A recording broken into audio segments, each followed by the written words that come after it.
Hi, my name is Humberto Castañeda. This is PsychoBerto, and I'm a total layperson.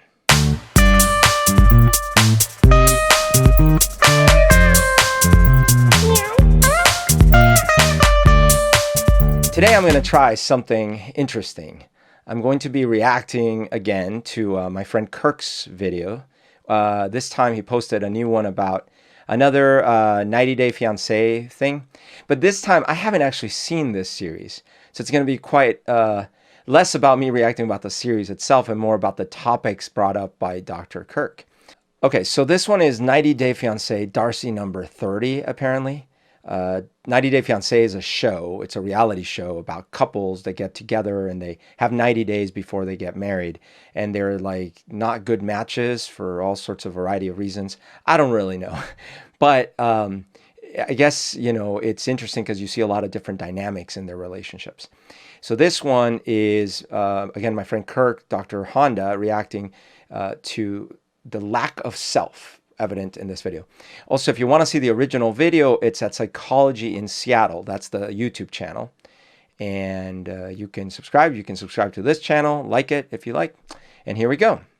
Hey, deserving listeners, it's time to continue our journey with Darcey. My name is Dr. Kirk Honda. I'm a couples therapist and a professor, and I'm going to react to this TV show called 90-Day Fiance, and I'm mainly going to follow Darcey's story. Let's see what happens and see if anything of interest comes out of my face. We're telling you that because it's not okay, you have to stick up for yourself. I Defend am, yourself. and I do, but I think Not over the phone, Darcey. I have not watched this, but Please. She looks like she's had some facial surgery, maybe. I don't understand. I think there is something related to body dysmorphia sometimes when people go overboard with this stuff. I know there's been a few famous celebrities that have done that. I never personally get it because, a lot of these women, you see their pictures, and guys too, I've seen it with guys too, you see their before pictures, and they're very good looking people. And unfortunately, in their minds, I guess they have all sorts of imperfections. So on the one hand, I can relate from a couple angles. When I was young, my teeth started growing at a different rate so that my bottom teeth would poke out a little bit from under my top teeth. Like now that's not true, but when I was younger, I was.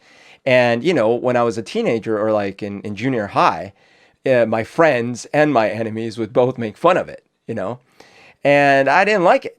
It was uncomfortable. It also got really uncomfortable as I grew up because I couldn't ever shut my teeth together. Like I couldn't actually make contact. So like when you shut your mouth, inside, my teeth were always separated because I couldn't make it feel comfortable. And unfortunately, we didn't have money for me to get braces and things like that. So I could never deal with it. And then I grew up and that just became my reality. Like whenever I was sitting there, if you were talking to me, I'd be like, like my lips were closed, but my teeth were not making contact. Really uncomfortable. I also was very self-conscious about it. I remember, for example, I remember driving in my car with a girlfriend I had on my side. Or actually, it wasn't my girlfriend yet. It was just a date.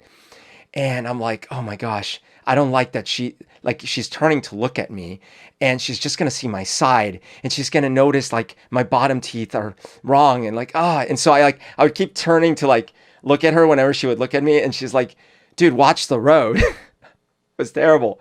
But yeah, so I can relate to that anxiety and like that self-consciousness.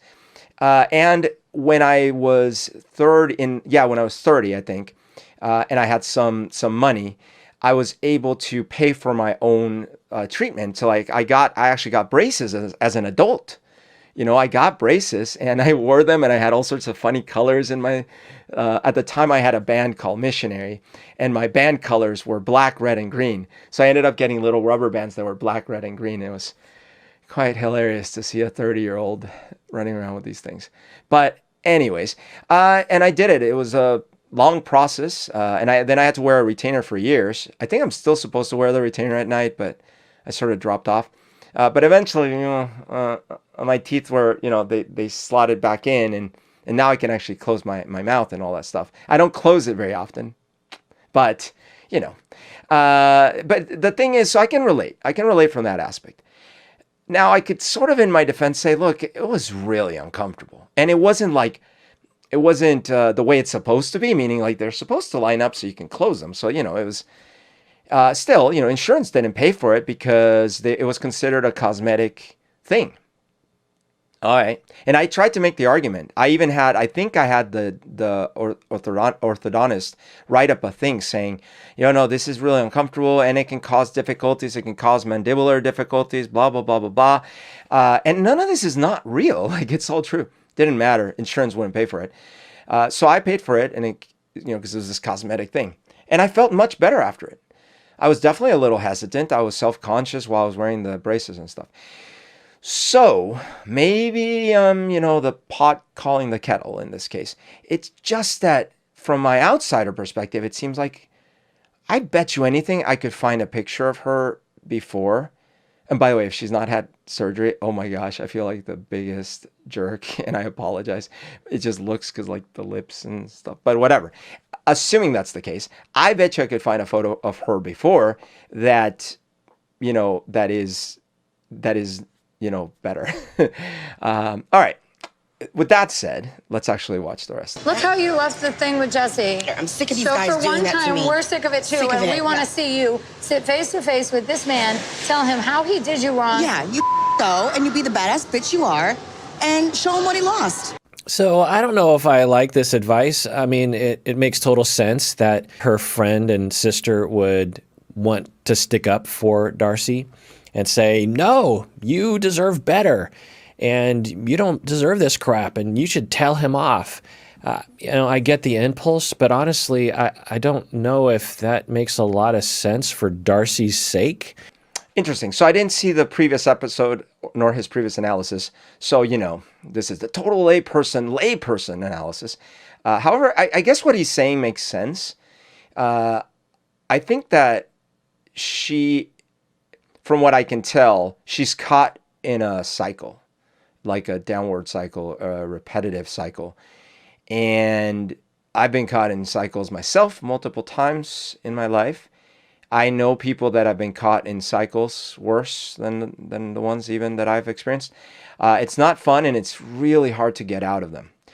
Actually, this brings to mind, it's a lot of times it's easy, convenient, psychologically, to revert to the patterns we know when we're around certain people.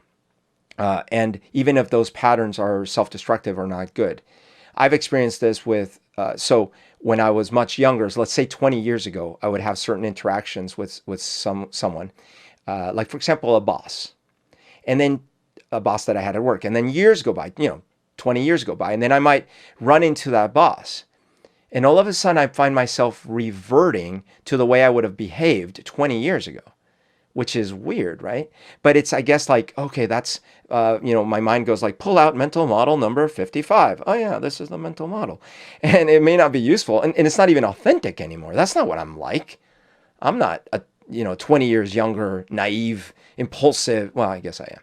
But you get what I'm saying. And so, like, we revert to these unhelpful patterns. And I think that when you get caught in some of these cycles, it's like, well, I only have one. And then unfortunately, in this case, it sounds like the friends might be reinforcing some of those issues. Not great. What would help Darcey is if she felt like she was loved and worthwhile outside of her relationship with Tom, so she could rely on that. And being broken up with would hurt, but she wouldn't need to cover that up with anger and reprisal. I would avoid going to a place of like, you need to tell him what's up. You need to let him have it. I don't know if she wants to, she can, but I don't know what sort of good that's going to do. Yeah, I totally agree with this. When I was younger, I had a bad breakup where, well, basically the breakup was fine. I wrote the letter to her saying, yeah, I think we're done. But it was because she had not treated me fairly at all. And I had a friend at the time that we were talking about it. And luckily, this friend was very helpful because he he just helped me feel better about it and helped me, like, yeah, I mean, it's her loss and all these kind of things that friends should say, right? But what he didn't do, and because I had the right to feel angry, and what he didn't do is encourage me to like, well, you got to go get in her face and demand an answer and do this and that and the other thing. It was all very much a healthy moving on thing. And I felt so lucky. Well, at the time it was what it was, but in retrospect, I felt so lucky to have that friend that was, so helpful. By the way, his name is Ron. If you're listening ever, that's you, buddy. All right, let's move on. If I go, it won't be because of this and these photos or whatever he's doing. I'm going to empower myself and show him my strength and self-love and the worth that I have for me and my daughters. It's not for this mess. Just be strong, bitch. Be strong. Yeah. Now, I will say that friend and sister are doing a great job being with her. They're saying, be strong, bitch, essentially is, I'm here with you. We love you.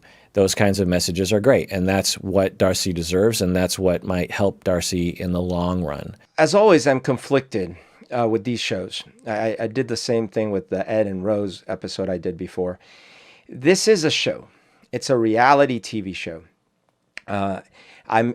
I can imagine that these people are actually in these relationships and that they're trying to go through it. But so much of this is artificial, right? There's a setup here. They get filmed. This thing, they have multiple takes. Tell us more about that, Oh, can you speak a little bit more about how you felt at that moment? And they know they're being filmed. And look, I've been in that situation, like even right now, as an example. Is this completely authentic? I try to be authentic. I think if you know me in real life, the personality you see in these kind of videos is basically my personality.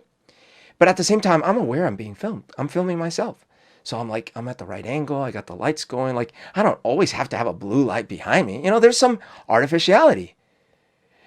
And what I'm saying, like, I'm guarding myself, all these things. And that's just me making this silly little video, right? These people, they're going to be watched by, millions of people, and they're going to be judged and all these things. So there's a lot of those levels and layers.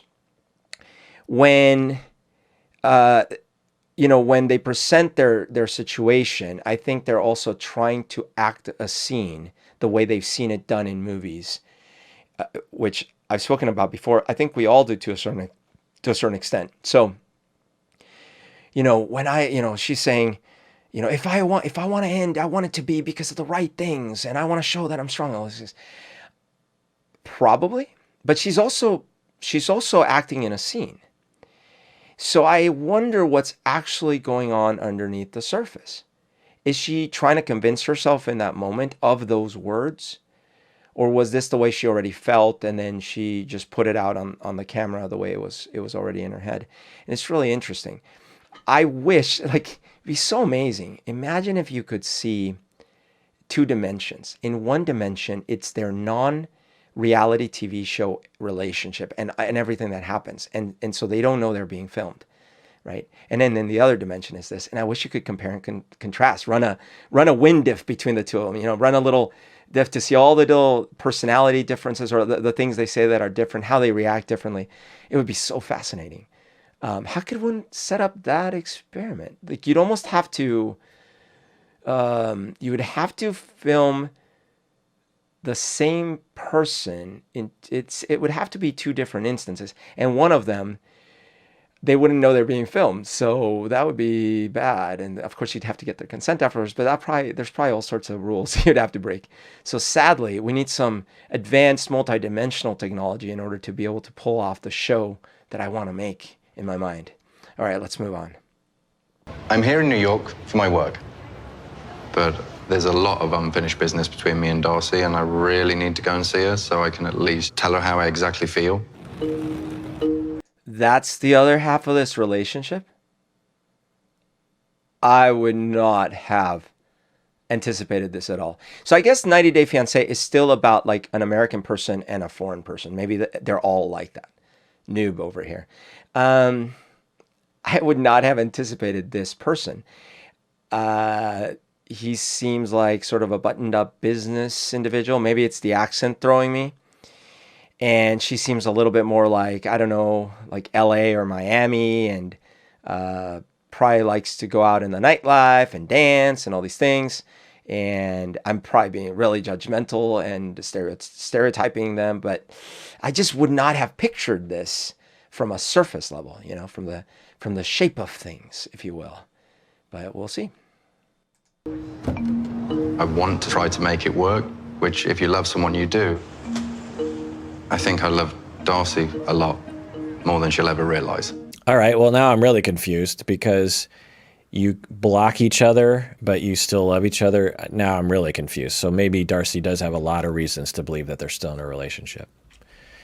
They blocked each other? Wow. I've missed a lot of drama, it seems like. Okay, so this is interesting. I can also relate to this, meaning the confusion of where all the signs are pointing in one direction, but you're still like, but wait a minute. This is funny. I'm getting a call from Kirk right now. What is the call from Kirk? Should I take the call on the video? Let's take it.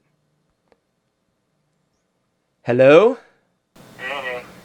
I mean, I think that's pretty common actually for people, because we are not finite, computable algorithms in our lives. We are very malleable from moment to moment, and our brain is a constant communication of multiple competing voices, right?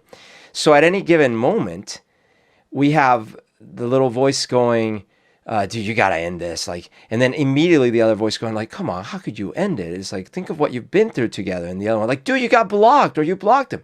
And the other one going like, yeah, but that was like, we deserved that, or he deserved that, or I deserved it, or whatever, right? And all these voices competing at the same time. I've been in relationships, not even just romantic relationships, like friendships where, I had a bad experience with this person. And so my rational side goes like, I think that's it. I think I should just be done. We're done here, And then another part of me like, man, but we shared so many experiences together and blah, blah, blah. And if you ask me in the moment, I might give you one answer, and the next moment another answer. And then you get, advice from a friend or something, and then that sort of shapes you one way. But still, and then the next time you have a conversation with that person, if you do, they might change your mind. Maybe they're acting on their best behavior. So I think that this isn't unusual, unfortunately. I think the distance is a nightmare. I've never experienced a long-distance relationship. This was my first time. And even when she got home, Darcey was still upset and talking about her ex-partner, Jesse. That was a little bit too much for me. I think at this point, we need to sit and talk and ask ourselves, are we really going to be in a relationship? There's nothing wrong with being Tom and feeling like, the long distance relationship, I've never been in a relationship like that. It's really hard, because it can be. When you know your selfhood independent of influences from the outside, breaking up is easier, because you decide, yes, in my heart, I need to do this. And then you act on it, rather than like, I think I want to break up with her, so I'll just kind of throw out this idea, perturb the situation, but I don't really know what I want, and I'm not going to really stand on my own 2 feet and really say what's happening. That's interesting. So the idea of being in your selfhood so you can actually make more self-determined decisions and be able to tell people where you stand, I think a lot of people struggle with that. Most of us struggle with that.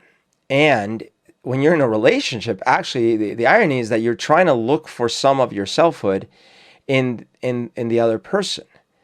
And I think that's true even with friendships and family, by the way, right? And I'm not saying that these are, ideal states maybe, but I think they're realistic.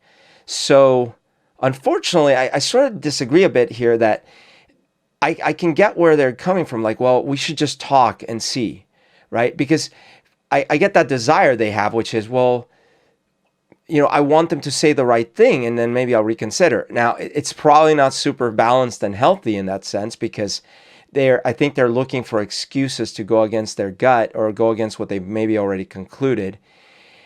At the same time, though, it is a relationship. So them talking about the relationship might be a key ingredient.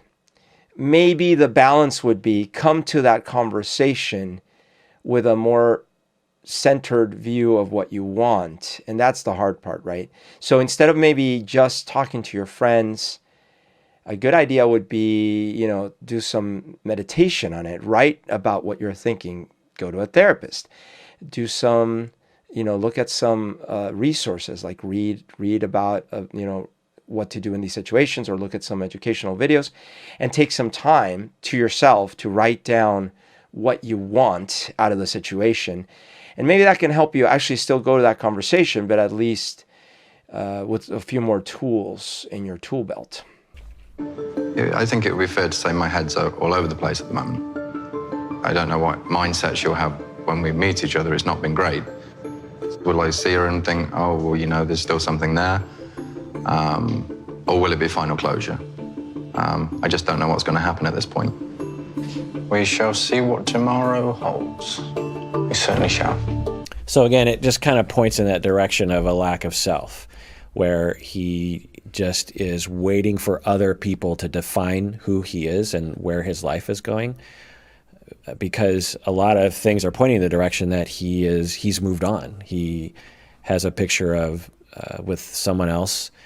We'll find out more about that picture later, I'm guessing, but anyway. Yeah, I could sense that too. But once again, what's interesting is he, again, knowing this is a show, there's some level of acting here. But, if I take it at face value, it seems like he cares for this person.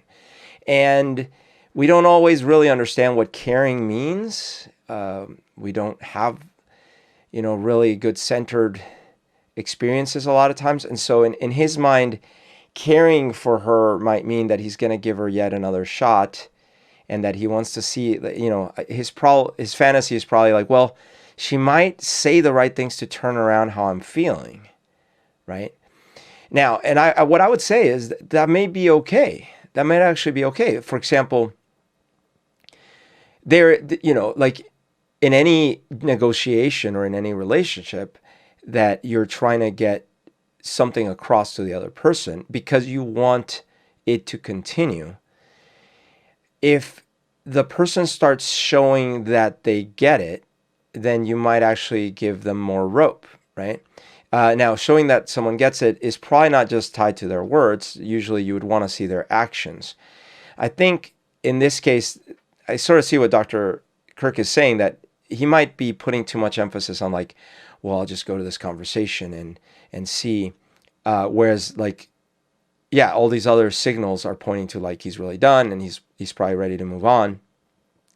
At the same time, he's clearly conflicted. He clearly does still have feelings. And, my guess is it's not going to work out because she seemed pretty upset and he seems very on the fence, and she's probably not going to say the right things that he needs to hear. And then if Dr. Kirk is onto something here, which he probably is, he might actually keep looking for the signals, and then she will probably do the same because she's stuck in her own cycle. So yeah, I don't give this one a good prospect for survival. But anyways, that's it. I hope that my personal anecdotes add any bit of information that might be useful to you. Often I find that if I explain the things that I've been through in relation to the topics that we usually cover in the Psychology in Seattle podcast, that oftentimes people can relate to that because they either have gone through a similar thing or they themselves have heard someone go through that, and so they those are experiences they can relate to. And for me, I found a lot of value in my life of looking back at my experiences and sort of looking at analyzing what I think about it and what went right, what went wrong, both in therapy and even just in the podcast and on my own. So thank you for joining me. And this was another Reactology in Seattle, and I'll see you soon. Goodbye.